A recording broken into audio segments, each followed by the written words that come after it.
Welcome to this edition of ABI's Quick Bit video series. My name is Lisa Fox, and I am here with Rush Nigut with the Brick Gentry firm. And I love the name, especially in this current environment of what we're going to talk about today. He talks about building an arc to avoid employment lawsuits. Now, some people call Noah crazy, so we might be crazy here. Can you talk about some of the things that we can put in place to avoid employment lawsuits? Well, the first tip that I would have employers do is to treat employees with respect. And I know that seems simple, but it's often missed by employers. Just like a doctor who has a good bedside manner, employers that treat employees with respect avoid lawsuits, because lots of times employees are just upset, and that's why they'll go find a lawyer and sue their employer. And your second point here seems just as simple. And I hear a lot of frustrated employees because there's no communication. Right. There is a lack of communication in many offices. And you know, you have handbook policies, and that's great, but you need to communicate those policies with the employees. Plus, you need to follow the policies. And you need to be continually updating those policies and communicate those updates to the employees. And of course, you know, don't let complaints fester. You know, have an open door policy and make sure the employees are coming in to talk to your managers and supervisors, and that will help with communication. And your next point is to document. What types of things are we supposed to be documenting? Well, you know, and the one thing about documenting, you know, in real estate they say it's location, location, location. Well, in employment lawsuits it's document, document, document.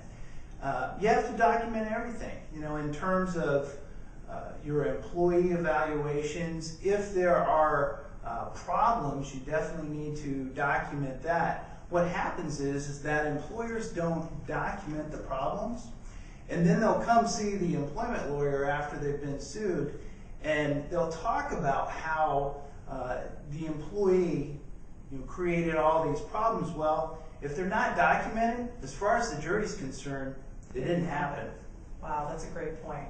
Now, this seems a little crazy, this next point, because all employees are honest, I'm sure. So it says here to conduct honest employee evaluations on a regular basis, but they're all honest, right, Rush?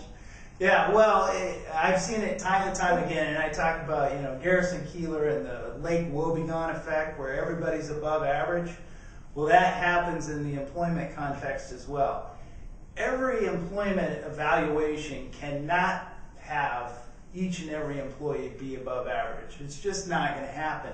And back to my earlier point about documentation, what happens is that the employer comes in after they've been sued and they want to talk about all the problems that the employee had. Well, if you haven't documented those, again, it didn't happen. And it's very difficult if you have an above average employee evaluation for an employee who was less than average or maybe average. So rarely does an employer win in that situation where the employee evaluations are very good, and then all of a sudden, boom, there's some problem or issue that comes up. So it's very difficult to win in those cases. So they're not all perfect. All right, good point. Also, be aware that Rush has a fantastic blog. If you look up Rush on Business, that's weekly? Well, I update it, you know, sometimes more than once a week, or sometimes a little less. It just varies, but definitely on a regular basis. And it's a fantastic blog, so pay attention to that. Again, I'm with Rush Nigut here at Brick Gentry Firm, and they are part of ABI's Advisory Council, who works tirelessly to identify problems facing Iowa companies and then develop solutions to solve them. So thanks a lot for being here. Thank you.